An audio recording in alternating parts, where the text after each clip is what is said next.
Have you ever wondered why some people rise above their circumstances, while others, with the same chances, remain trapped in the same patterns of life? What is it that truly shapes a person's destiny? Fate, luck, or the silent power within?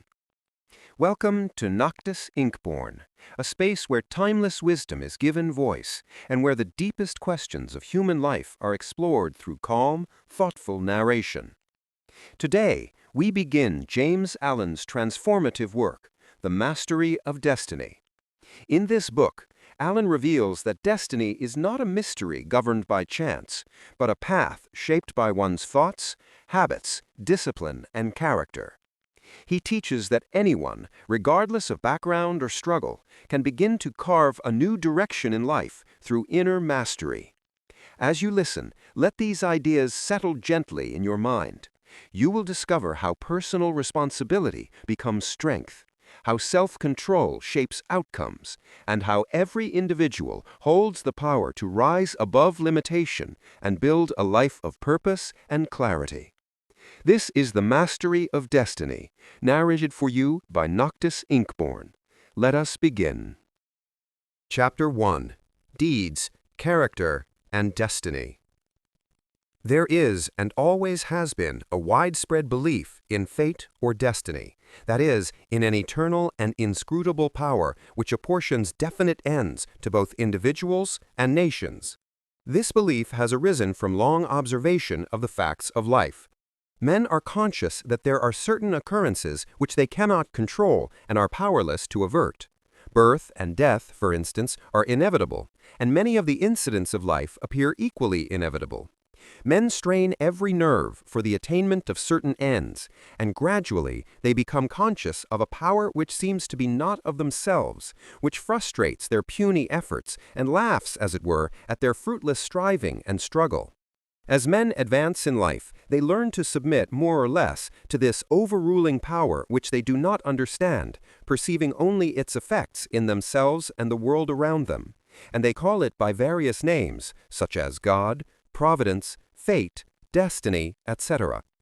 Men of contemplation, such as poets and philosophers, step aside, as it were, to watch the movements of this mysterious power as it seems to elevate its favorites on the one hand and strike down its victims on the other, without reference to merit or demerit. The greatest poets, especially the dramatic poets, represent this power in their works as they have observed it in nature. The Greek and Roman dramatists usually depict their heroes as having foreknowledge of their fate and taking means to escape it, but by so doing they blindly involve themselves in a series of consequences which bring about the doom that they are trying to avert.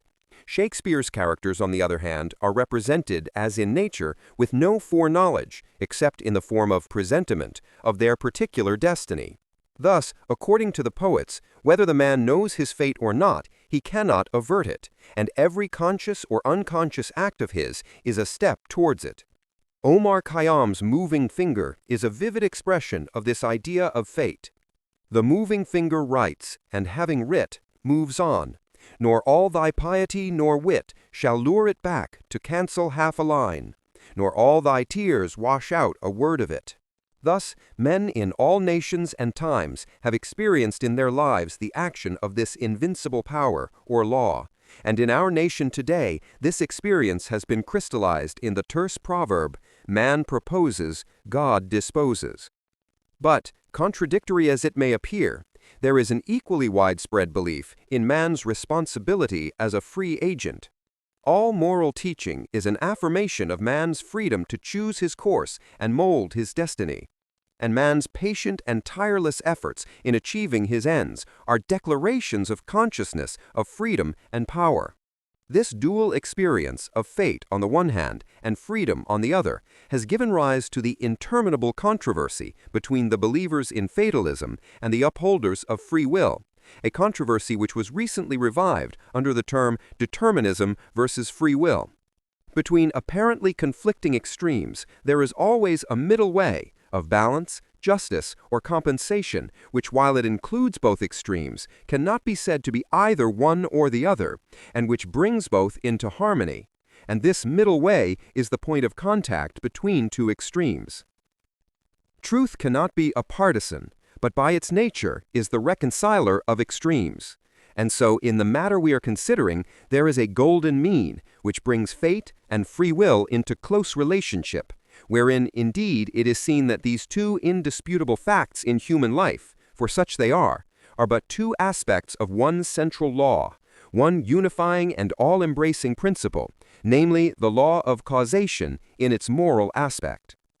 Moral causation necessitates both fate and free will, both individual responsibility and individual predestination, for the law of causes must also be the law of effects, and cause and effect must be eternally balanced, therefore eternally just, eternally perfect. Thus, every effect may be said to be a thing preordained, but the predetermining power is a cause and not the fiat of an arbitrary will. Man finds himself involved in the train of causation. His life is made up of causes and effects. It is both a sowing and a reaping. Each act of his is a cause which must be balanced by its effects. He chooses the cause, this is free will. He cannot choose, alter, or avert the effect. This is fate. Thus, free will stands for the power to initiate causes, and destiny is involvement in effects. It is therefore true that man is predestined to certain ends, but he himself has, though he knows it not, issued the mandate. That good or evil thing from which there is no escape, he has, by his own deeds, brought about. It may be urged here that man is not responsible for his deeds, that these are the effects of his character, and that he is not responsible for the character, good or bad, that he was given at birth. If character was given him at birth, this would be true, and there would be no moral law and no need for moral teaching. But characters are not given ready-made. They are evolved. They are indeed effects, the products of the moral law itself, that is, the products of deeds. Character result of an accumulation of deeds, which have been piled up, so to speak, by the individual during his life. Man is the doer of his own deeds. As such, he is the maker of his own character. And as the doer of his deeds and the maker of his character, he is the molder and shaper of his destiny. He has the power to modify and alter his deeds, and every time he acts, he modifies his character. And with the modification of his character for good or evil, he is predetermining for himself new destinies, destinies disastrous or beneficent, according to the nature of his deeds. Character is destiny itself. As a fixed combination of deeds, it bears within itself the results of those deeds. Those results lie hidden as moral seeds in the dark recesses of the character, awaiting their season of germination, growth, and fruitage. Those things which befall a man are the reflections of himself. That destiny that pursued him, that he was powerless to escape by effort or avert by prayer, was the relentless ghoul of his own wrong deeds, demanding and enforcing restitution. Those blessings and curses which come to him unbidden are the reverberating echoes of the sounds which he himself sent forth. It is this knowledge of the perfect law working through and above all things, of the perfect justice operating in and adjusting all human affairs, that the good man can love his enemies and to rise above all hatred, resentment, and complaining. For he knows that only his own can come to him, and that though he be surrounded by persecutors, his enemies are but the blind instruments of a faultless retribution. And so he blames them not, but calmly receives his accounts and patiently pays his moral debts. But this is not all. He does not merely pay his debts, he takes care not to contract any further debts. He watches himself and makes his deeds faultless. While paying off evil accounts, he is laying up good accounts. By putting an end to his own sin, he is bringing evil and suffering to an end. And now let us consider how the law operates in particular instances in the outworking of destiny through deeds and character. First, we will look at this present life, for the present is the synthesis of the entire past. The net result of all that a man has ever thought and done is contained within him. It is noticeable that sometimes the good man fails and the unscrupulous man prospers, a fact which seems to put all moral maxims as to the good results of righteousness out of account. And because of this, many people deny the operation of any just law in human life, and even declare that it is chiefly the unjust that prosper. Nevertheless, the moral law exists and is not altered or subverted by shallow conclusions. It should be remembered that man is a changing, evolving being. The good man was not always good. The bad man was not always bad. Even in this life, there was a time, in a large number of instances, when the man who is now just was unjust, when he who is now cruel was cruel, when he who is now impure. Conversely, there was a time in this life, in a number of instances, when he who is now unjust was just, when he who is now cruel was kind, when he who is now impure was pure. Thus, the good man who is overtaken with calamity today is reaping the result of his former evil sowing.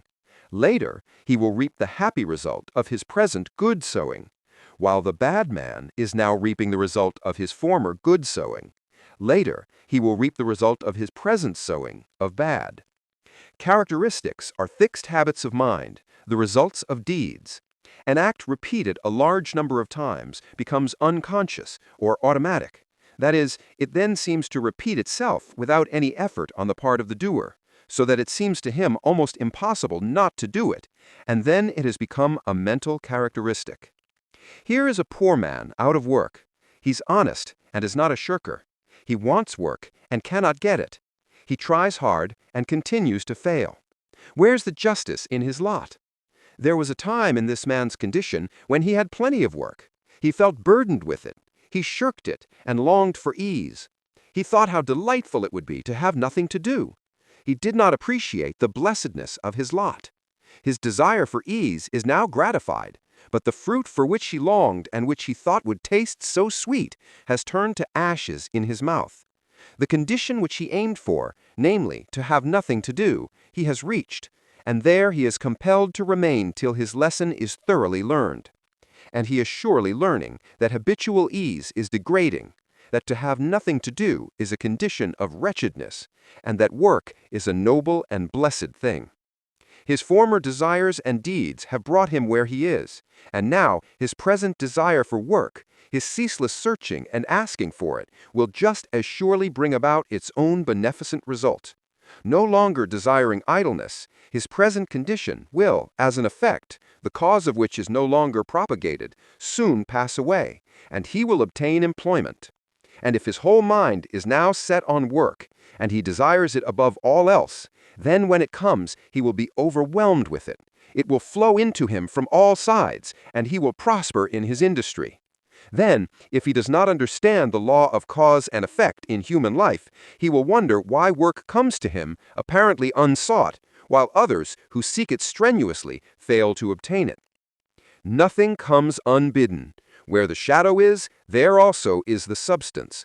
That which comes to the individual is the product of his own deeds. As cheerful industry leads to greater industry and increasing prosperity, and labor shirked or undertaken discontentedly leads to a lesser degree of labor and decreasing prosperity, so with all the varied conditions of life as we see them. They are the destinies wrought by the thoughts and deeds of each particular individual. So also with the vast variety of characters, they are the ripening and ripened growth of the sowing of deeds. As the individual reaps what he sows, so the nation, being a community of individuals, reaps also what it sows. Nations become great when their leaders are just men. They fall and fade when their just men pass away. Those who are in power set an example, good or bad, for the entire nation. Great will be the peace and prosperity of a nation when there shall arise within it a line of statesmen who, having first established themselves in a lofty integrity of character, shall direct the energies of the nation toward the culture of virtue and development of character, knowing that only through personal industry, integrity, and nobility can national prosperity proceed. Still, above all, is the great law, calmly and with infallible justice, meting out to mortals their fleeting destinies, tear-stained or smiling, the fabric of their hands. Life is a great school for the development of character, and all, through strife and struggle, vice and virtue, success and failure, are slowly but surely learning the lessons of wisdom. Chapter 2. The Science of Self-Control. We live in a scientific age. Men of science are numbered by thousands, and they are ceaselessly searching, analyzing, and experimenting with a view to discovery and the increase of knowledge. The shelves of our libraries, both public and private, are heavy with their load of imposing volumes on scientific subjects.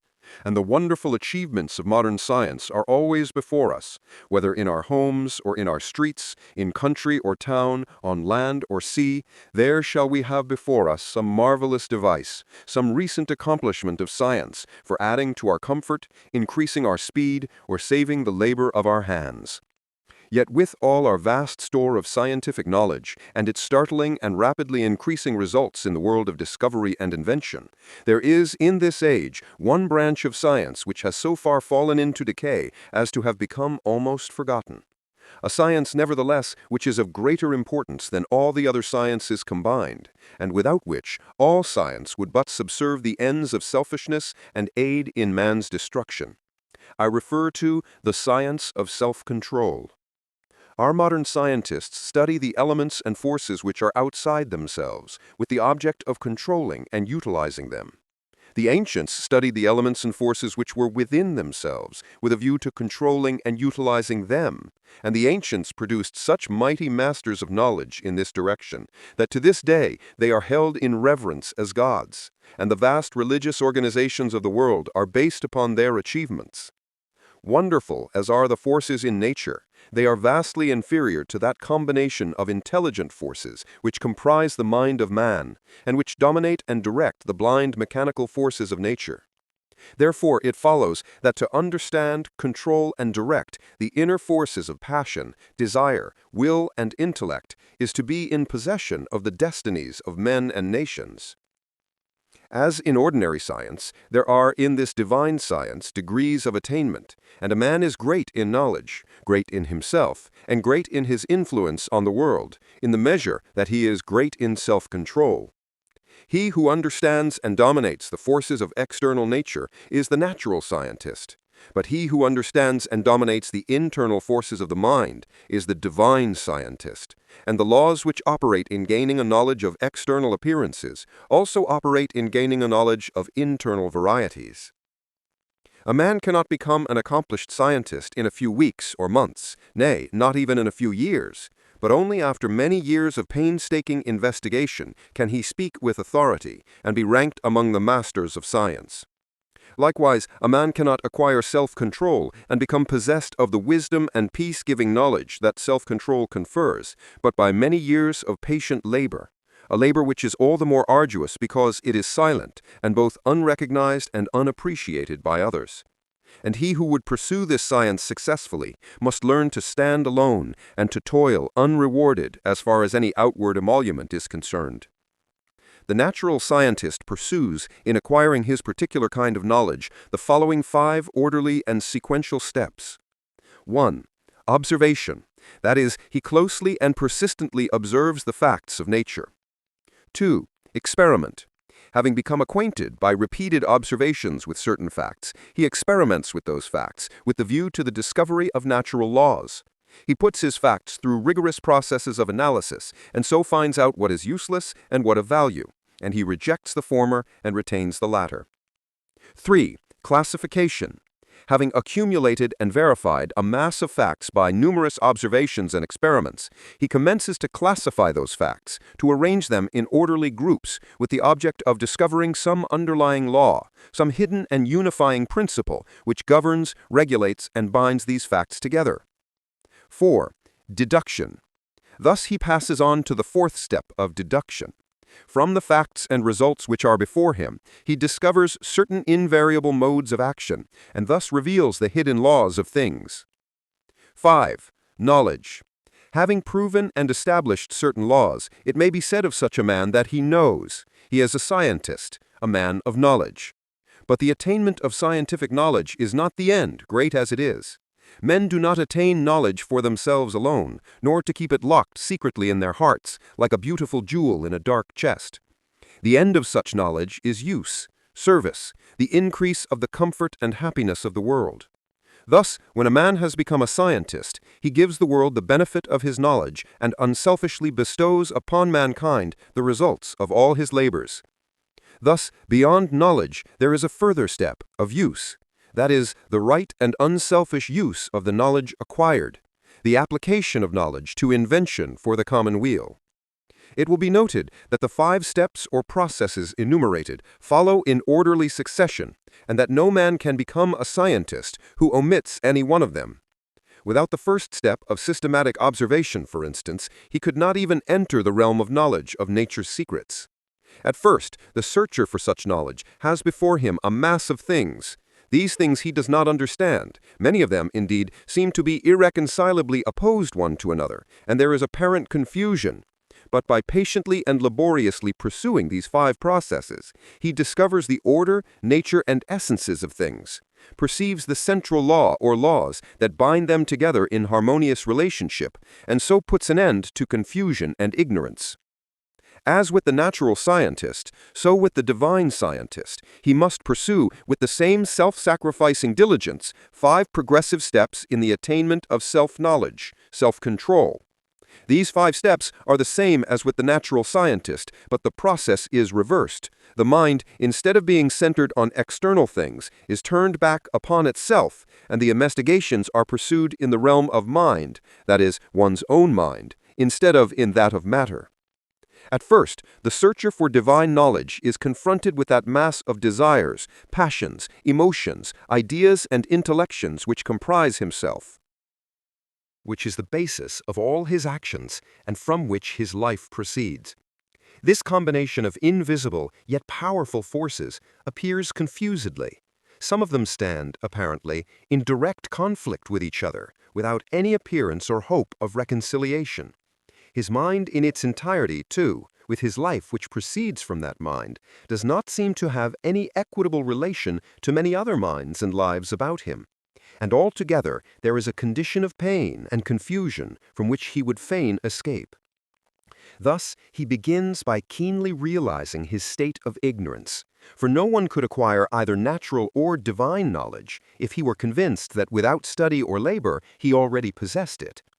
With such a perception of one's ignorance, there comes the desire for knowledge, and the novice in self-control enters upon the ascending pathway, in which are the following 5 steps. 1. Introspection. This coincides with the observation of the natural scientist. The mental eye is turned like a searchlight upon the inner things of the mind, and its subtle and ever-varying processes are observed and carefully noted.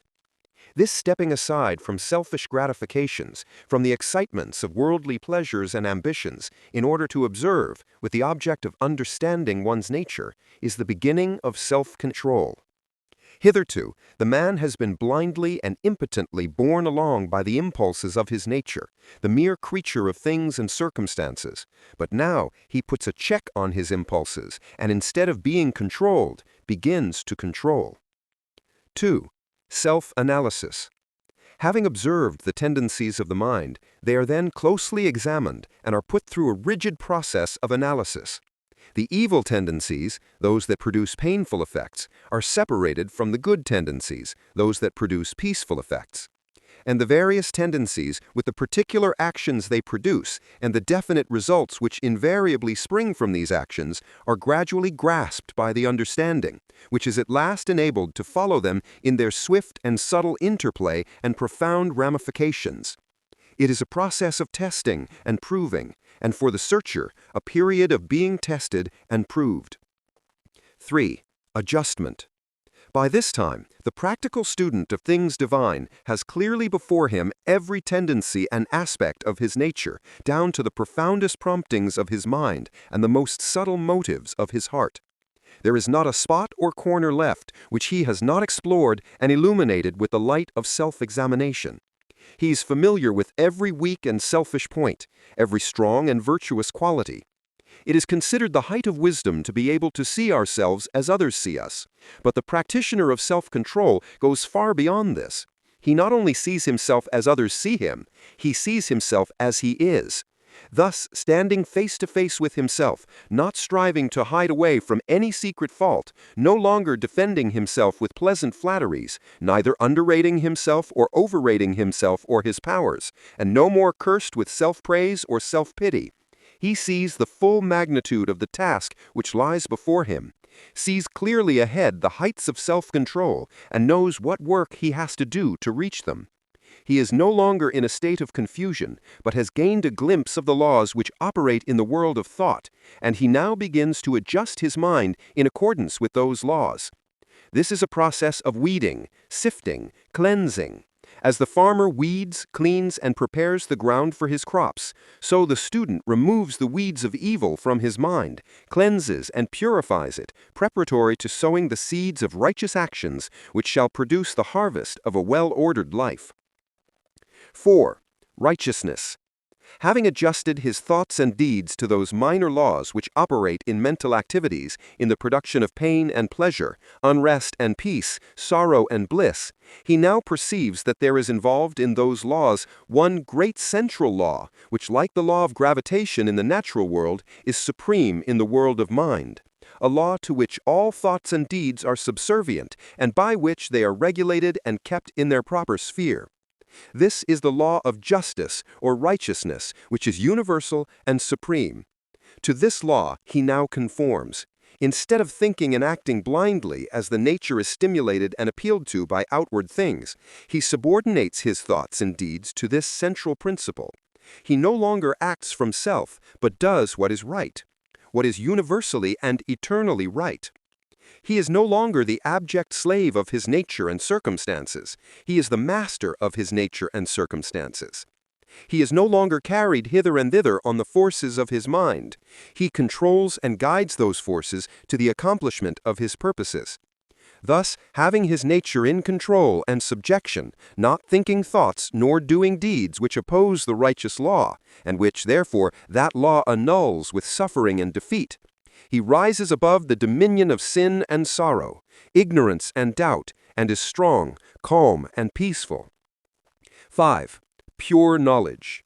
By thinking right and acting right, he proves, by experience, the existence of the divine law on which the mind is framed, and which is the guiding and unifying principle in all human affairs and events, whether individual or national. Thus, by perfecting himself in self-control, he acquires divine knowledge. He reaches the point where it may be said of him, as in the case of the natural scientist, that he knows. He has mastered the science of self-control and brought knowledge out of ignorance, order out of confusion. He has acquired that knowledge of self which includes knowledge of all men, that knowledge of one's life which embraces knowledge of all lives, for all minds are the same in essence, differing only in degree, are framed upon the same law, and the same thoughts and acts, by whatsoever individual they are wrought, will always produce the same results. But this divine and peace-bestowing knowledge, as in the case of the natural scientist, is not gained for oneself alone. For if this were so, the aim of evolution would be frustrated, and it is not in the nature of things to fall short of ripening and accomplishment. And indeed, he who thought to gain this knowledge solely for his own happiness would most surely fail. So beyond the fifth step of pure knowledge is still a further one of wisdom, which is the right application of the knowledge acquired. The pouring out upon the world unselfishly and without stint the result of one's labors, thus accelerating progress and uplifting humanity. It may be said of men who have not gone back into their own nature to control and purify it, that they cannot clearly distinguish between good and evil, right and wrong. They reach after those things that they think will give them pleasure, and try to avoid those things that they believe will cause them pain. The source of their actions is self, and they only discover right painfully and in a fragmentary way by periodically passing through severe sufferings and lashings of conscience. But he who practices self-control, passing through the 5 processes, which are 5 stages of growth, gains that knowledge which enables him to act from the moral law that sustains the universe. He knows good and evil, right and wrong, and thus knowing them, lives in accordance with good and right. He no longer needs to consider what is pleasant or what is unpleasant, but does what is right. His nature is in harmony with his conscience, and there is no remorse. His mind is in unison with the great law, and there is no more suffering and sin. For him, evil is ended, and good is all in all. Chapter 3. Cause and Effect in Human Conduct. It is an axiom with the scientists that every effect is related to a cause. Apply this to the realm of human conduct, and there is revealed the principle of justice. Every scientist knows, and now all men believe, that perfect harmony prevails throughout every portion of the physical universe, from the speck of dust to the greatest sun. Everywhere there is exquisite adjustment. In the sidereal universe, with its millions of suns rolling majestically through space and carrying with them their respective systems of revolving planets, its vast nebula and its seas of meteors, and its vast army of comets traveling through illimitable space with inconceivable velocity, perfect order prevails. And again, in the natural world, with its multitudinous aspects of life and its infinite variety of forms, there are the clearly defined limits of specific laws, through the operation of which all confusion is avoided, and unity and harmony eternally obtain. If this universal harmony could be arbitrarily broken, even in one small particular, the universe would cease to exist. There could be no cosmos, but only universal chaos.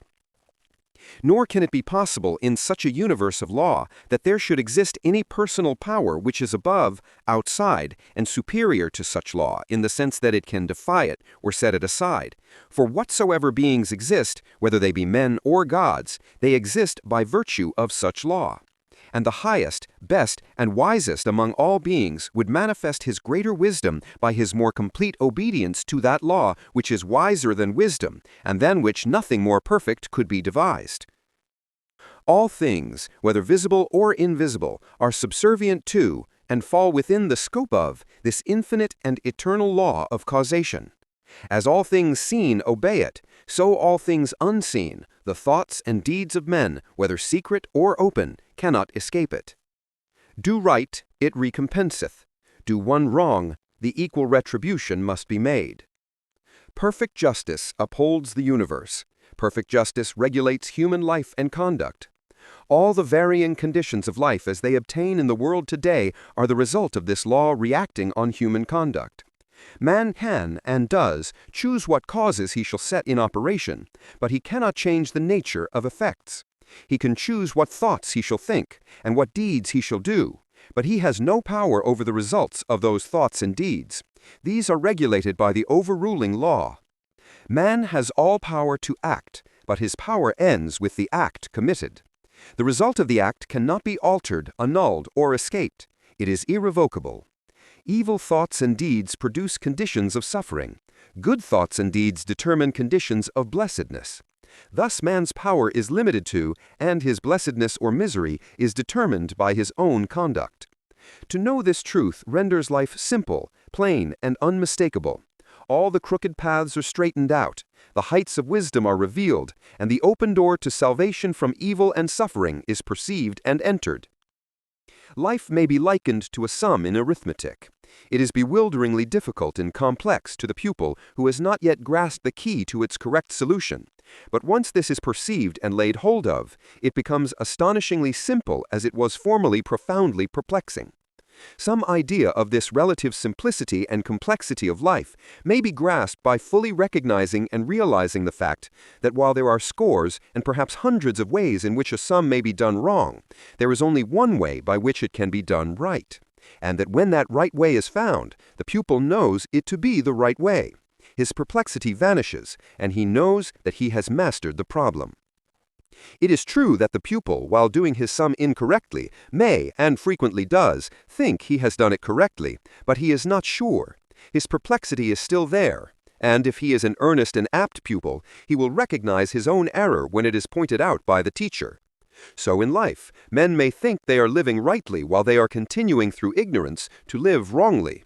But the presence of doubt, perplexity, and unhappiness are sure indications that the right way has not yet been found. There are foolish and careless pupils who would like to pass a sum as correct before they have acquired a true knowledge of figures, but the eye and skill of the teacher quickly detect and expose the fallacy. So in life, there can be no falsifying of results. The eye of the great law reveals and exposes. 2 times 5 will make 10 to all eternity, and no amount of ignorance, stupidity, or delusion can bring the result up to 11. If one looks superficially at a piece of cloth, he sees it as a piece of cloth. But if he goes further and inquires into its manufacture, and examines it closely and attentively, he sees that it is composed of a combination of individual threads, and that while all the threads are interdependent, each thread pursues its own way throughout, never becoming confused with its sister thread. It is this entire absence of confusion between the particular threads which constitutes the finished work a piece of cloth. Any inharmonious commingling of the thread would result in a bundle of waste or a useless rag. Life is like a piece of cloth, and the threads of which it is composed are individual lives. The threads, while being interdependent, are not confounded one with the other. Each follows its own course. Each suffers and enjoys the consequences of its own deeds, and not of the deeds of another. The course of each is simple and definite, the whole forming a complicated yet harmonious combination of sequences. There is action and reaction, deed and consequence, cause and effect, and the counterbalancing reaction, consequence, and effect is always in exact ratio with the initiatory impulse. A durable and satisfactory piece of cloth cannot be made from shoddy material, and the threads of selfish thoughts and bad deeds will not produce a useful and beautiful life, a life that will wear well and bear close inspection. Each man makes or mars his own life. It is not made or marred by his neighbor, or by anything external to himself. Each thought he thinks, each deed he does, is another thread, shoddy or genuine, woven into the garment of his life, and as he makes the garment, so must he wear it. He is not responsible for his neighbor's deeds. He is not the custodian of his morality. He is the one who must uphold his own, for he's the one who must suffer the second and shoddy threads, and enjoy the harmony of the good ones. The problem of evil subsists in a man's own evil deeds, and it is solved when those deeds are purified. Says Rousseau, "Man, seek no longer the origin of evil. Thou thyself art its origin." Effect can never be divorced from cause. It can never be of a different nature from cause. Emerson says, "Justice is not postponed. A perfect equity adjusts the balance in all parts of life." And there is a profound sense in which cause and effect are simultaneous and form one perfect whole. Thus, upon the instant that a man thinks, say, a cruel thought, or does a cruel deed, that same instant he has injured his own mind. He is not the same man he was the previous instant. He is a little viler and a little more unhappy. And a number of such successive thoughts and deeds would produce a cruel and wretched man. The same thing applies to the contrary, the thinking of a kind thought, or doing a kind deed, and immediate nobility and happiness attend it. The man is better than he was before, and a number of such deeds would produce a great and blissful soul. Thus, individual human conduct determines, by the faultless law of cause and effect, individual merit or demerit, individual greatness or meanness, individual happiness or wretchedness. What a man thinks, that he does. What he does, that he is. If he is perplexed, unhappy, restless, or wretched, let him look to himself, for there and nowhere else is the source of all his trouble. Chapter 4. Training of the Will. Without strength of mind, nothing worthy of accomplishment can be done, and the cultivation of that steadfastness and stability of character, which is commonly called willpower, is one of the foremost duties of man, for its possession is essentially necessary both to his temporal and eternal well-being. Fixedness of purpose is at the root of all successful efforts, whether in things worldly or spiritual, and without it man cannot be otherwise than wretched and dependent upon others for that support which should be found within himself. The mystery which has been thrown around the subject of cultivation of the will by those who advertise to sell occult advice on the matter for so many dollars should be avoided and dispelled, for nothing could be further removed from secrecy and mystery than the practical methods by which alone strength of will can be developed. The true path of will cultivation is only to be found in the common everyday life of the individual, and so obvious and simple is it that the majority, looking for something complicated and mysterious, pass it by unnoticed. A little logical thought will soon convince a man that he cannot be both weak and strong at the same time, that he cannot develop a stronger will while remaining a slave to weak indulgences, and that therefore the direct and only way to that greater strength is to assail and conquer his weaknesses. all the means for the cultivation of the will are already at hand in the mind and life of the individual. They reside in the weak side of his character, by attacking and vanquishing which the necessary strength of will be developed. He who has succeeded in grasping this simple, preliminary truth will perceive that the whole science of will cultivation is embodied in the following 7 rules. 1. Break off bad habits. 2. Form good habits. 3. Give scrupulous attention to the duty of the present moment. 4. Do vigorously and at once whatever has to be done. 5. Live by rule. 6. Control the tongue. 7. Control the mind. Anyone who earnestly meditates upon and diligently practices the above rules will not fail to develop that purity of purpose and power of will which will enable him to successfully cope with every difficulty and pass triumphantly through every emergency. It will be seen that the first step is the breaking away from bad habits. This is no easy task. It demands the putting forth of great efforts, or a succession of efforts, and it is by such efforts that the will can alone be invigorated and fortified. If one refuses to take the first step, he cannot increase in willpower. For by submitting to a bad habit because of the immediate pleasure which it affords, one forfeits the right to rule over himself, and is so far a weak slave.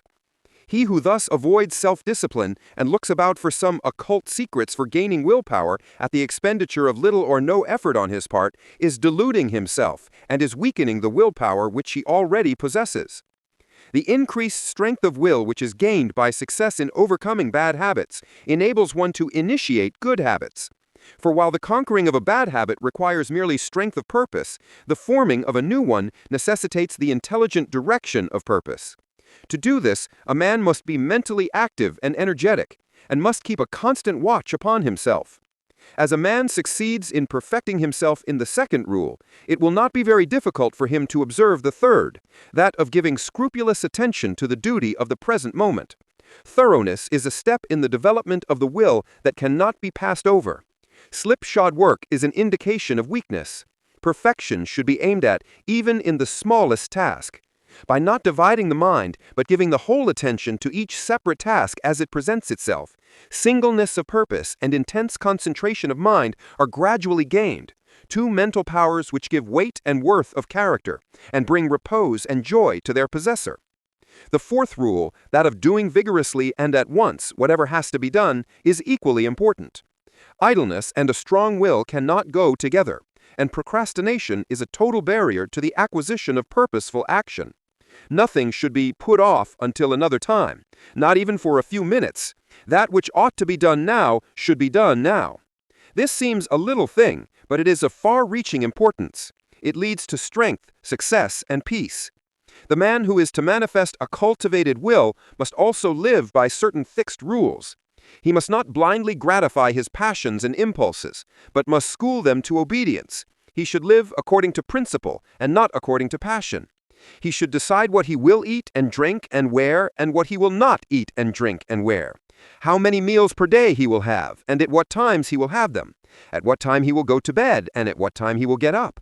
He should make rules for the right government of his conduct in every department of his life, and should religiously adhere to them. To live loosely and indiscriminately, eating and drinking and sensually indulging at the beck and call of appetite and inclination, is to be a mere animal, and not a man with will and reason. The beast in man must be scourged and disciplined and brought into subjection, and this can only be done by training the mind and life on certain fixed rules of right conduct. The saint attains to holiness by not violating his vows, and the man who lives according to good and fixed rules is strong to accomplish his purpose. The sixth rule, that of controlling the tongue, must be practiced until one has perfect command of his speech, so that he utters nothing in peevishness, anger, irritability, or with evil intent. The man of strong will does not allow his tongue to run thoughtlessly and without check. All these 6 rules, if faithfully practiced, will lead up to the 7th one, which is the most important of them all, namely, rightly controlling the mind. Self-control is the most essential thing in life, yet least understood. But he who patiently practices the rules herein laid down, bringing them into requisition in all his ways and undertakings, will learn by his own experience and efforts how to control and train his mind, and to earn thereby the supreme crown of manhood, the crown of a perfectly poised will. Chapter 5. Thoroughness. Thoroughness consists in doing little things as though they were the greatest things in the world. That the little things of life are of primary importance is a truth not generally understood, and the thought that little things can be neglected, thrown aside, or slurred over is at the root of that lack of thoroughness which is so common and which results in imperfect work and unhappy lives. When one understands that the great things of the world and of life consist of a combination of small things, and that without this aggregation of small things the great things would be non-existent, then he begins to pay careful attention to those things which he formerly regarded as insignificant. He thus acquires the quality of thoroughness and becomes a man of usefulness and influence. For the possession or non-possession of this one quality may mean all the difference between a life of peace and power and one of misery and weakness. Every employer of labor knows how comparatively rare this quality is, how difficult it is to find men and women who will put thought and energy into their work and do it completely and satisfactorily. Bad workmanship abounds. Skill and excellence are acquired by few. Thoughtlessness, carelessness, and laziness are such common vices that it should cease to appear strange that in spite of social reform, the ranks of the unemployed should continue to swell. For those who scamp their work today will another day, in the hour of deep necessity, look and ask for work in vain. The law of the survival of the fittest is not based on cruelty. It is based on justice. It is one aspect of that divine equity which everywhere prevails. Vice is beaten with many stripes. If it were not so, how could virtue be developed? The thoughtless and lazy cannot take precedence of or stand equally with the thoughtful and industrious. A friend of mine tells me that his father gave all his children the following piece of advice. Whatever your future work may be, put your whole mind upon it and do it thoroughly. You then have no fear as to your welfare, for there are so many who are careless and negligent that the services of the thorough man are always in demand. I know those who have for years tried almost in vain to secure competent workmanship in spheres that do not require exceptional skill, but which call chiefly for forethought, energy, and conscientious care. They have discharged one after another for negligence, laziness, incompetence, and persistent breaches of duty, not to mention other vices that have no bearing on this subject. Yet the vast army of the unemployed continue to cry out against the laws, against society, and against heaven. The cause of this common lack of thoroughness is not far to seek. It lies in that thirst for pleasure, which not only creates a distaste for steady labor, but renders one incapable of doing the best work and of properly fulfilling one's duty. A short time ago, a case came under my observation, one of many such, of a poor woman who was given, at her earnest appeal, a responsible and lucrative position. She had been at her post only a few days when she began to talk about the pleasure trips she was going to have now she had come to that place. She was discharged at the end of a month for negligence and incompetence. As two objects cannot occupy the same space at the same time, so the mind that is occupied with pleasure cannot also be concentrated on the perfect performance of duty. Pleasure has its place and time, but its consideration should not be allowed to enter the mind during those hours which should be devoted to duty. Those who, while engaged in their worldly task, are continually dwelling on anticipated pleasures, cannot do otherwise than bungle through their work or even neglect it when their pleasure seems to be at stake. Thoroughness is completeness, perfection. It means doing a thing so well that there is nothing left to be desired. It means doing one's work, if not better than anyone else can do it, at least not worse than the best that others do. It means the exercise of much thought, the putting forth of great energy, the persistent application of the mind to its task, the cultivation of patience, perseverance, and a high sense of duty. An ancient teacher said, "If anything has to be done, then a man do it, let him attack it vigorously." And another teacher said, "Whatsoever thy hand findeth to do, do it with thy might." He who lacks thoroughness in his worldly duties will also lack the same quality in spiritual things. He will not improve his character, will be weak and half-hearted in his religion, and will not accomplish any good or useful end. The man who keeps one eye on worldly pleasure and the other on religion, and who thinks he can have the advantage of both conditions, will not be thorough either in his pleasure-seeking or his religion, but will make a sorry business of both. It is better to be a whole-souled worldling than a half-hearted religionist. Better to give the entire mind to a lower thing than half of it to a higher. It is preferable to be thorough, even if it be in a bad or selfish direction, rather than inefficient and squeamish in good directions, for thoroughness leads more rapidly to the development of character and the acquisition of wisdom. It accelerates progress and unfoldment, and while it leads the bad to something better, it spurs the good to higher and higher heights of usefulness and power. Chapter 6. Mind Building and Life Building. Everything, both in nature and the works of man, is produced by a process of building. The rock is built up of atoms. The plant, the animal, and man are built up of cells. A house is built of bricks, and a book is built of letters. A world is composed of a large number of forms, and a city of a large number of houses. The arts, sciences, and institutions of a nation are built up by the efforts of individuals. The history of a nation is the building of its deeds. The process of building necessitates the alternate process of breaking down. Old forms that have served their purpose are broken up, and the material of which they are composed enters into new combinations. There is reciprocal integration and disintegration. In all compounded bodies, old cells are ceaselessly being broken up, and new cells are formed to take their place. The works of man also require to be continually renewed until they have become old and useless, when they are torn down in order that some better purpose may be served. These two processes of breaking down and building up in nature are called death and life. In the artificial works of man, they are called destruction and restoration. This dual process, which obtains universally in things visible, also obtains universally in things invisible. As a body is built of cells and a house of bricks, so a man's mind is built of thoughts.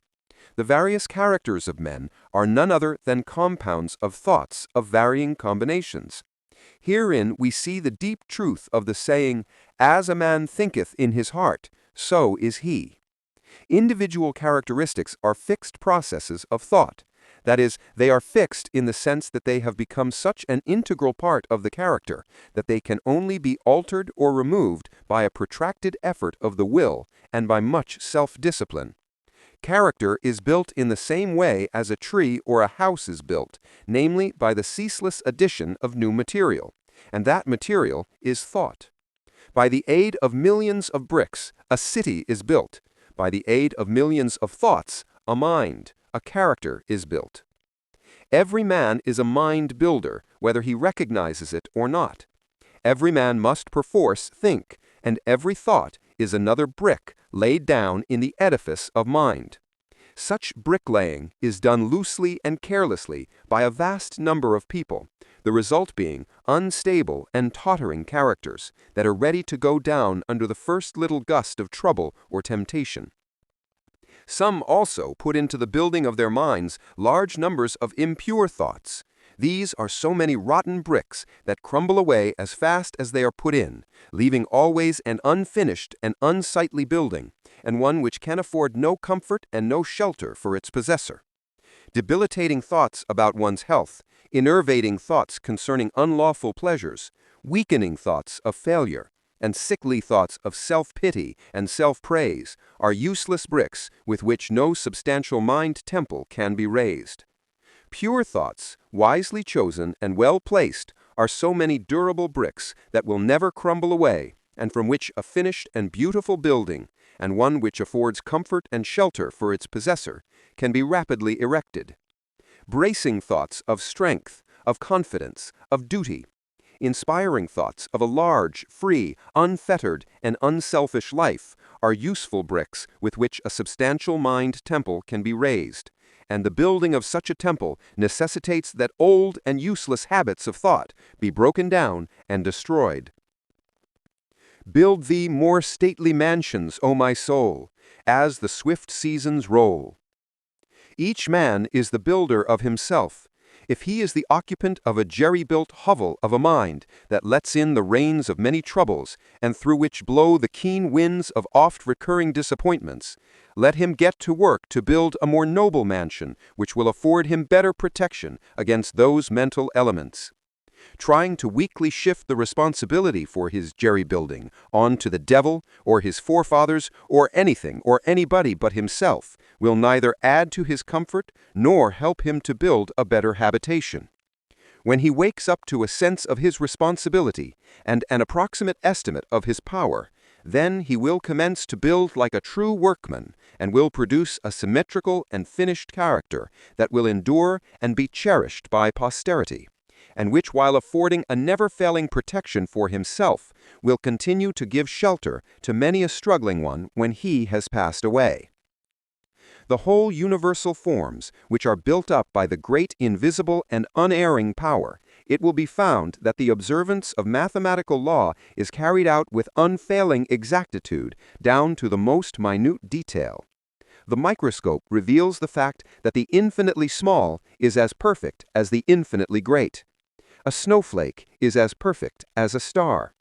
Likewise, in the erection of a building by man, the strictest attention must be paid to every detail.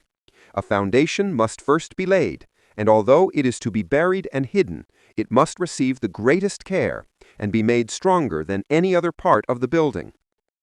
Then stone upon stone, brick upon brick, is carefully laid with the aid of the plumb line, until at last the building stands complete in its durability, strength, and beauty.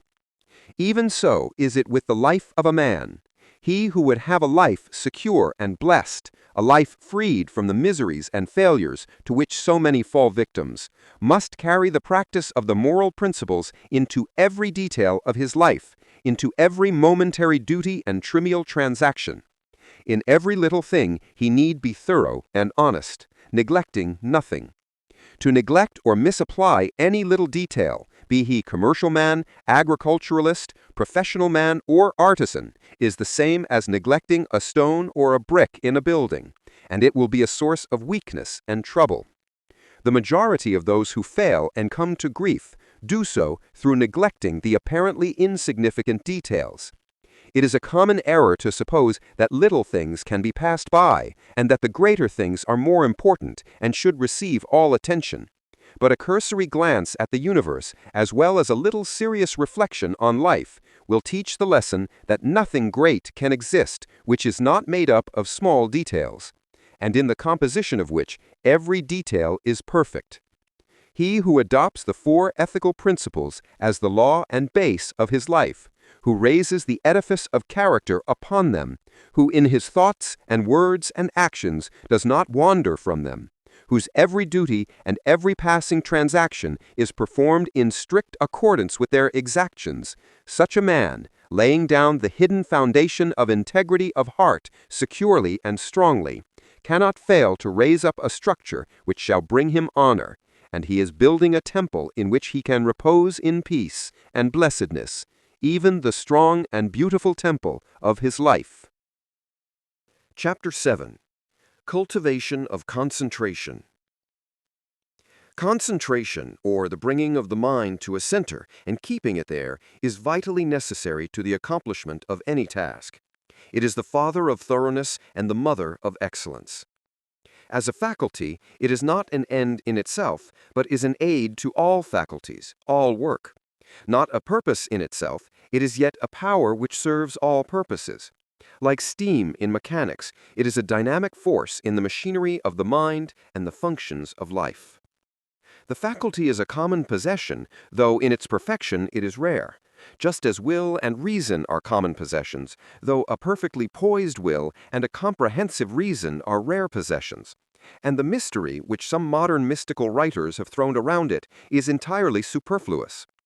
Every successful man, in whatever direction his success may lie, practices concentration, though he may know nothing about it as a subject of study.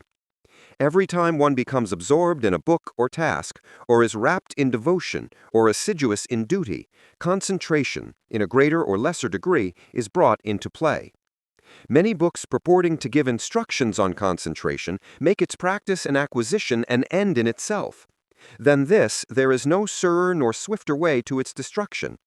The fixing of the eyes upon the tip of the nose, on a doorknob, a picture, a mystical symbol, or the portrait of a saint, or the centering of the mind upon the navel, the pineal gland, or some imaginary point in space. I have seen all these methods seriously advised in works on this subject. With the object of acquiring concentration, is like trying to nourish the body by merely moving the jaw as in the act of eating without taking food. Such methods prevent the end at which they aim. They lead towards dispersion and not concentration, towards weakness and imbecility rather than towards power and intelligence. I have met those who have squandered, by these practices, what measure of concentration they at first possessed, and have become the prey of a weak and wandering mind. Concentration is an aid to doing something. It is not the doing of something in itself.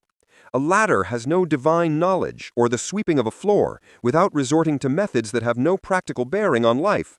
For what is concentration but the bringing of a well-controlled mind to the doing of that which has to be done?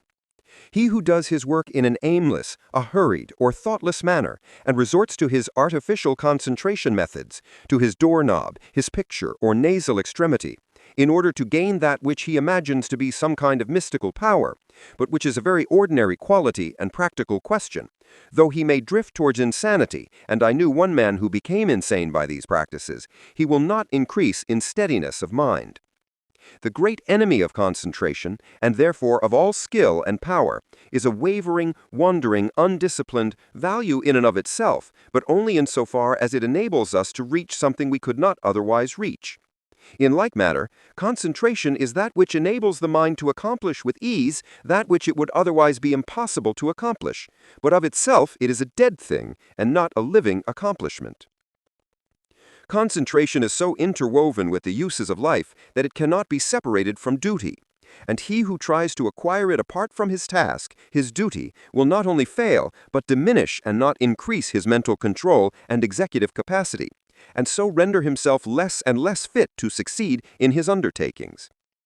A scattered and undisciplined army would be useless. To make it effective in action and swift in victory, it must be solidly concentrated and masterfully directed. Scattered and diffuse thoughts are weak and worthless. Thoughts marshaled, commanded, and directed upon a given point are invincible. Confusion, doubt, and difficulty give way before their masterful approach. Concentrated thought enters largely into all successes and informs all victories. There is no more secret about its acquirement than about any other acquisition, for it is governed by the underlying principle of all development, namely practice.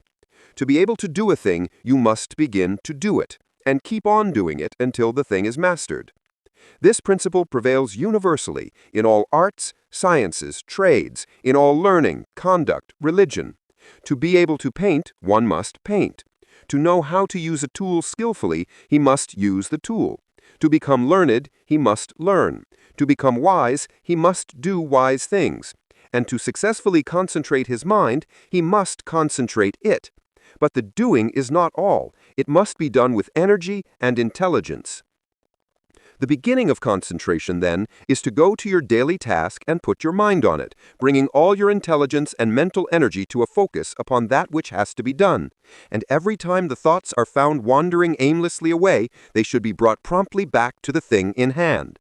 This, then, is the center upon which you are to bring your mind to a point, not your pineal gland or point in space, but the work which you are doing every day.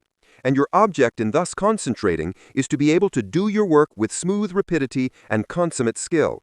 For until you can thus do your work, you have not gained any degree of control over the mind. You have not acquired the power of concentration. This powerful focusing of one's thought and energy and will upon the doing of things is difficult at first, as everything worth acquiring is difficult. But daily efforts strenuously made and patiently followed up will soon lead to such a measure of self-control as will enable one to bring a strong and penetrating mind to bear upon any work undertaken. A mind that will quickly comprehend all the details of the work and dispose of them with accuracy and dispatch. He will thus, as his concentrative capacity increases, enlarge his usefulness in the scheme of things and increase his value to the world, thus inviting nobler opportunities and opening the door to higher duties. He will also experience the joy of a wider and fuller life. In the process of concentration, there are the following 4 stages. 1. Attention. 2. Contemplation. 3. Abstraction. 4. Activity in repose. At first, the thoughts are arrested, and the mind is fixed on the object of concentration, which is the task in hand. This is attention. The mind is then roused into vigorous thought concerning the way of proceeding with the task. This is contemplation. Protracted contemplation leads to a condition of mind in which the doors of the senses are all closed against the entrance of outside distractions, the thoughts being wrapped in and solely and intensely centered upon the work in hand. This is abstraction. The mind thus centered in profound cogitation reaches a state in which the maximum of work is accomplished with the minimum of friction. This is activity in repose. Attention is the first stage in all successful work. They who lack it fail in everything. Such are the lazy, the thoughtless, the indifferent, and incompetent. When attention is followed by an awakening of the mind to serious thought, then the second stage is reached. To ensure success in all ordinary worldly undertakings, it is not necessary to go beyond these 2 stages. They are reached in a greater or lesser degree by all that large army of skilled and competent workers that carries out the work of the world in its manifold departments, and only a comparatively small number reach the 3rd stage of abstraction. For when abstraction is reached, we have entered the sphere of genius. In the first 2 stages, the work and the mind are separate, and the work is done more or less laboriously and with a degree of friction. But when the 3rd stage of abstraction is reached, a marriage of the work with the mind takes place. There is a fusion, a union, and the 2 become one. Then there is a superior efficiency with less labor and friction. In the perfection of the first 2 stages, the mind is objectively engaged and is easily drawn from its center by external sights and sounds. But when the mind has attained perfection in abstraction, the subjective method of working is accomplished, as distinguished from the objective. The thinker is then oblivious to the outside world, but is vividly alive in his mental operations. If spoken to, he will not hear, and if plied with more vigorous appeals, he will bring back his mind to outside things as one coming out of a dream. Indeed, this abstraction is a kind of waking dream, but its similarity to a dream ends with the subjective state. It does not obtain in the mental operations of that state, in which, instead of the confusion of dreaming, there is perfect order, penetrating insight, and a wide range of comprehension. Whoever attains to perfection in abstraction will manifest genius in the particular work upon which his mind is centered. Inventors, artists, poets, scientists, and philosophers, and all men of genius are men of abstraction. They accomplish subjectively and with ease that which the objective workers, men who have not yet attained beyond the 2nd stage in concentration, cannot accomplish with the most strenuous labor. When the 4th stage, that of activity in repose, is attained, then concentration in its perfection is acquired. I am unable to find a single word which will fully express this dual condition of intense activity combined with steadiness or rest, and have therefore employed the term activity in repose. The term appears contradictory, but the simple illustration of a spinning top will serve to explain the paradox. When a top spins at the maximum velocity, the friction is reduced to the minimum, and the top assumes that condition of perfect repose, which is a sight so beautiful to the eye and so captivating to the mind of the schoolboy, who then says his top is asleep. The top is apparently motionless, but it is the rest not of inertia, but of intense and perfectly balanced activity. So the mind that has acquired perfect concentration is, when engaged in that intense activity of thought, which results in productive work of the highest kind, in a state of quiet poise and calm repose. Externally, there is no apparent activity, no disturbance, and the face of a man who has acquired this power will assume a more or less radiant calmness, and the face will be more sublimely calm when the mind is most intensely engaged in active thought. Each stage of concentration has its particular power. Thus, the first stage, when perfected, leads to usefulness. The second leads to skill, ability, talent. The third leads to originality and genius, while the fourth leads to mastery and power and makes leaders and teachers of men. In the development of concentration also, as in all objects of growth, the following stages embody the preceding ones in their entirety. Thus, in contemplation, attention is contained. In abstraction, both attention and contemplation are embodied, and he who has reached the last stage brings into play in the act of contemplation all the four stages. He who has perfected himself in concentration is able at any moment to bring his thoughts to a point upon any matter and to search into it with the strong light of an active comprehension. He can both take a thing up and lay it down with equal deliberation. He has learned how to use his thinking faculties to fixed purposes and guide them towards definite ends. He is an intelligent doer of things and not a weak wanderer amid chaotic thought. Decision, energy, alertness, as well as deliberation, judgment, and gravity accompany the habit of concentration, and that vigorous mental training which its cultivation involves leads through ever-increasing usefulness and success in worldly occupations towards that higher form of concentration called meditation, in which the mind becomes divinely illuminated and acquires the heavenly knowledge. Chapter 8. Practice of Meditation. When aspiration is united to concentration, the result is meditation. When a man intensely desires to reach and realize a higher, purer, and more radiant life than the merely worldly and pleasure-loving life, he engages in aspiration. And when he earnestly concentrates his thoughts upon the finding of that life, he practices meditation. Without intense aspiration, there can be no meditation. Lethargy and indifference are fatal to its practice. The more intense the nature of a man, the more readily will he find meditation, and the more successfully will he practice it. A fiery nature will most rapidly scale the heights of truth in meditation when its aspirations have become sufficiently awakened. Concentration is necessary to worldly success. Meditation is necessary to spiritual success. Worldly skill and knowledge are acquired by concentration. Spiritual skill and knowledge are acquired by meditation. By concentration, a man can acquire the wonderful comprehension and vast power of a Caesar. By meditation, he may reach the divine wisdom and perfect peace of a Buddha. The perfection of concentration is power. The perfection of meditation is wisdom. By concentration, men acquire skill in the doing of the things of life, in science, art, trade, etc. But by meditation, they acquire skill in life itself, in right living, enlightenment, wisdom, etc. Saints, sages, saviors, wise men, and divine teachers are the finished products of holy meditation. The four stages in concentration are brought into play in meditation, the difference between the two powers being one of direction and not of nature. Meditation is therefore spiritual concentration, the bringing of the mind to a focus in its search for the divine knowledge, the divine life, the intense dwelling in thought on truth. Thus, a man aspires to know and realize above all things else the truth. He then gives attention to conduct, to life, to self-purification. Giving attention to these things, he passes into serious contemplation of the facts, problems, and mystery of life.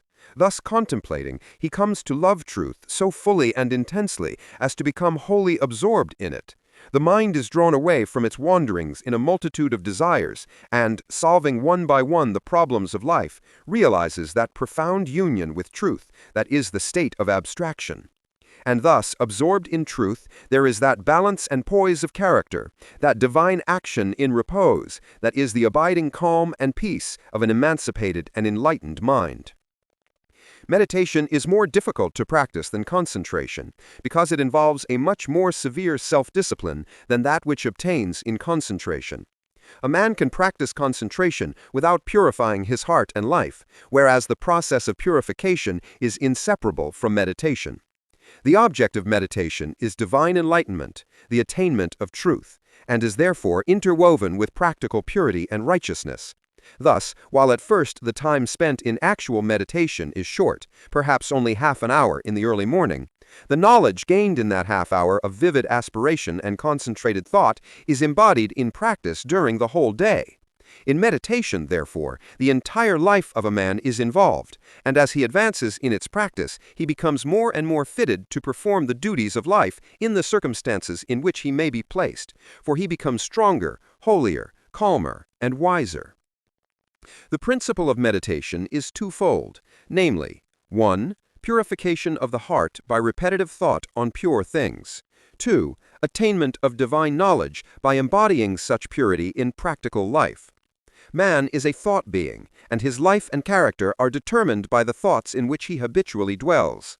By practice, association, and habit, thoughts tend to repeat themselves with greater and greater ease and frequency, and so fix the character in a given direction by producing that automatic action that is called habit. By daily dwelling on pure thoughts, the man of meditation forms the habit of pure and enlightened thinking, which leads to pure and enlightened actions and well-performed duties.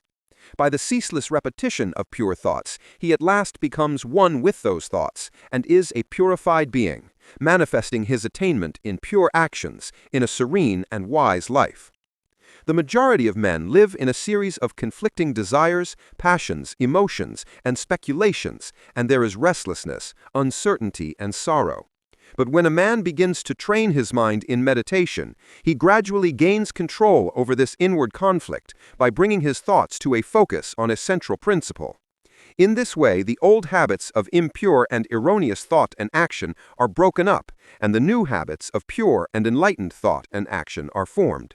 The man becomes more and more reconciled to truth, and there is increasing harmony and insight, a growing perfection and peace.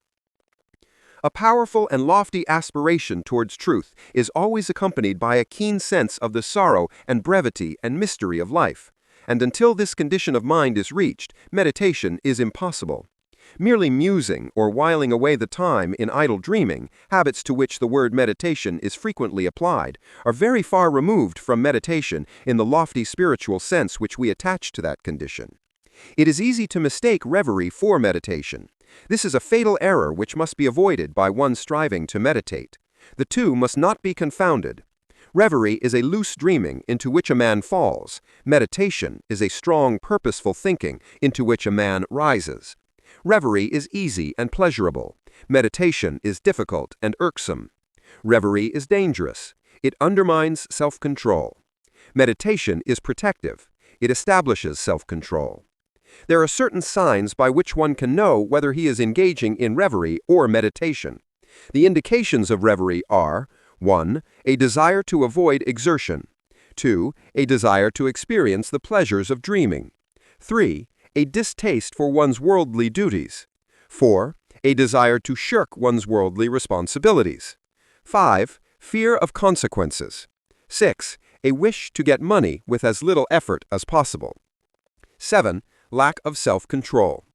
The indications of meditation are 1. Increase of both physical and mental energy. 2. A strenuous striving after wisdom.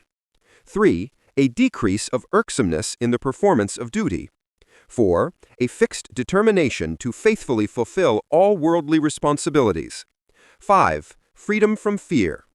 6. Indifference to riches. 7. Possession of self-control. There are certain times, places, and conditions in and under which it is impossible to meditate, others wherein it is difficult to meditate, and others wherein meditation is rendered more accessible. And these, which should be known and carefully observed, are as follows. Times, places, and conditions in which meditation is impossible. 1. At or immediately after meals. 2. In places of pleasure. 3. In crowded places. 4. While walking rapidly. 5. While lying in bed in the morning. 6. While smoking. 7. While lying on a couch or bed for physical or mental relaxation. Times, places, and conditions in which meditation is difficult. 1. At night. 2. In a luxuriously furnished room. 3. While sitting on a soft, yielding seat. 4. While wearing gay clothing. 5. When in company. 6. When the body is weary. 7. If the body is given too much food. Times, places, and conditions in which it is best to meditate. 1. Very early in the morning. 2. Immediately before meals. 3. In solitude. 4. In the open air or in a plainly furnished room. 5. While sitting on a hard seat. 6. When the body is strong and vigorous. 7. When the body is modestly and plainly clothed. It will be seen by the foregoing instructions that ease, luxury, and indulgence, which induce reverie, render meditation difficult, and, when strongly pronounced, make it impossible, while strenuousness, discipline, and self-denial, which dispel reverie, make meditation comparatively easy. The body, too, should neither be overfed nor starved, neither in rags nor flauntingly clothed. It should not be tired, but should be at its highest point of energy and strength, as the holding of the mind to a concentrated train of subtle and lofty thought requires a high degree of both physical and mental energy. Aspiration can often best be aroused and the mind renewed in meditation by the mental repetition of a lofty precept, a beautiful sentence, or a verse of poetry. Indeed, the mind that is ready for meditation will instinctively adopt this practice. Mere mechanical repetition is worthless, and even a hindrance. The words repeated must be so applicable to one's own condition that they are dwelt upon lovingly and with concentrated devotion. In this way, aspiration and concentration harmoniously combine to produce, without undue strain, the state of meditation. All the conditions above stated are of the utmost importance in the early stages of meditation, and should be carefully noted and duly observed by all who are striving to acquire the practice, and those who faithfully follow the instructions and who strive and persevere will not fail to gather in due season the harvest of purity, wisdom, bliss, and peace, and will surely eat of the sweet fruits of holy meditation. Chapter 9.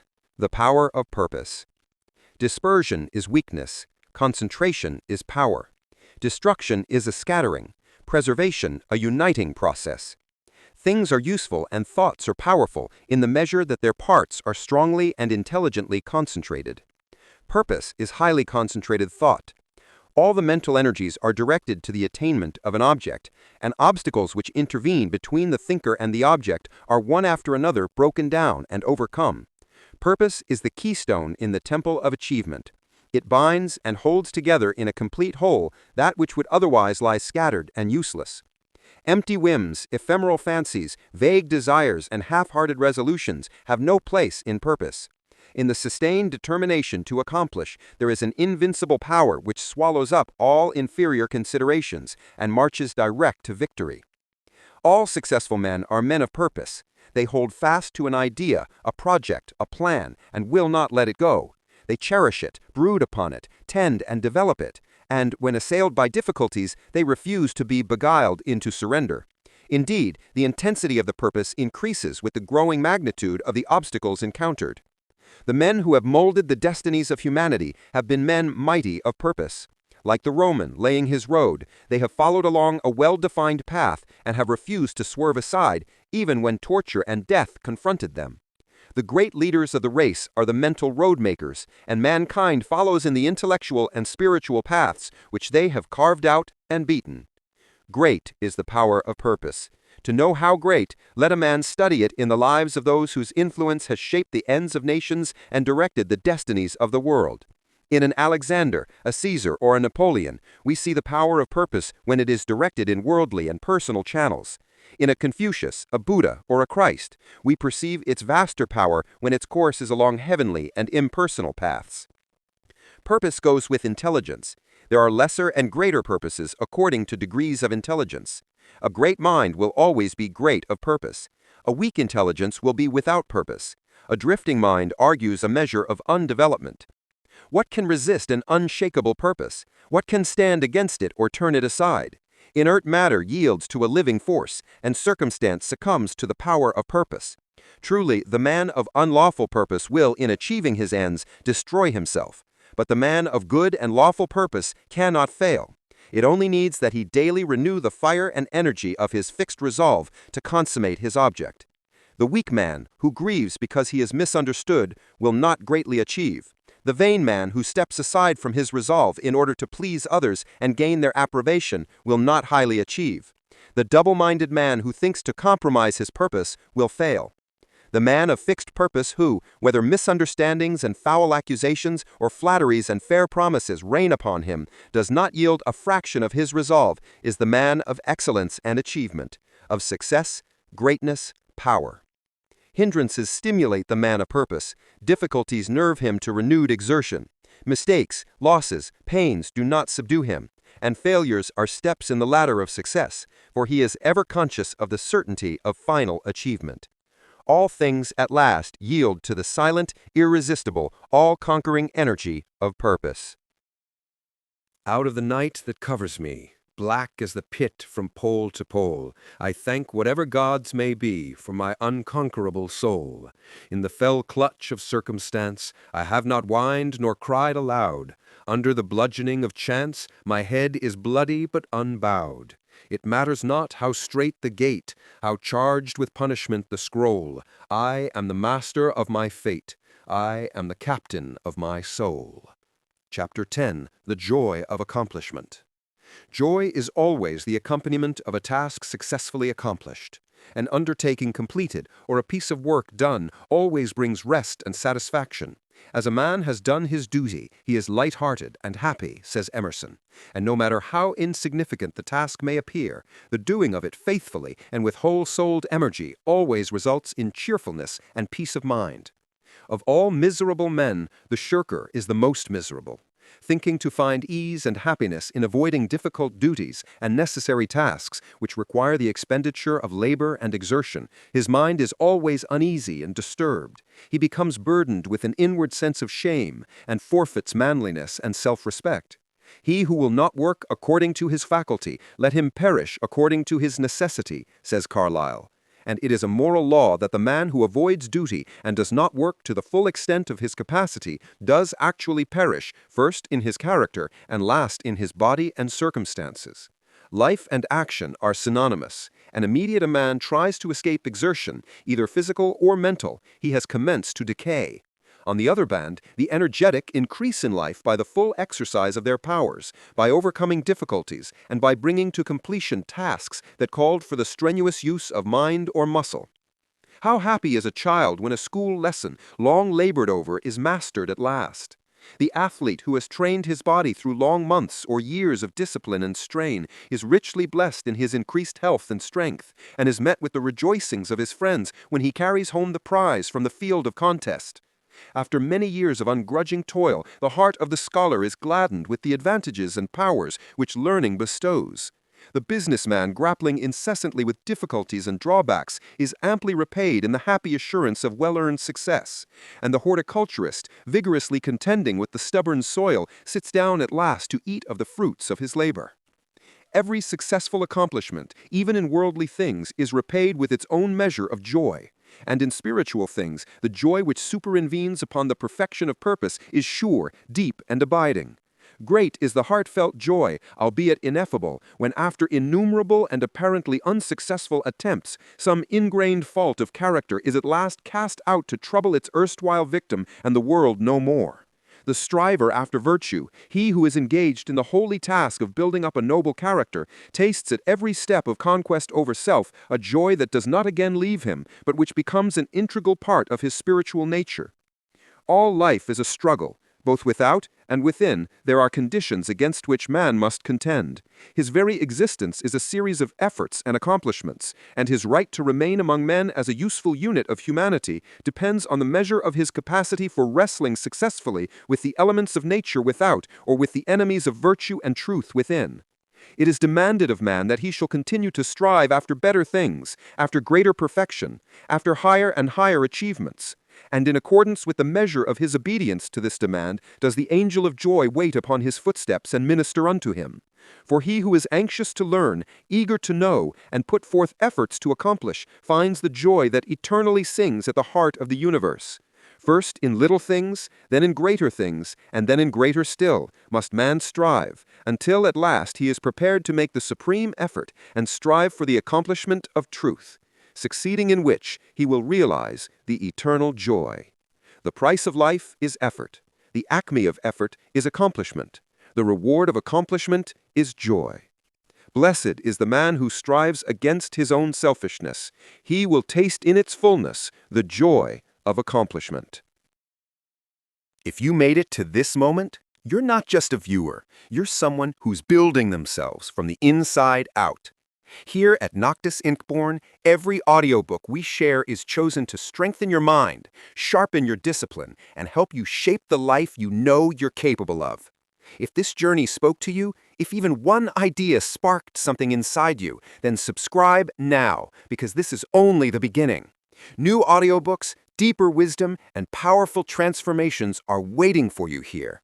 Until the next one, stay sharp, stay rising, and keep becoming the person your future will thank you for.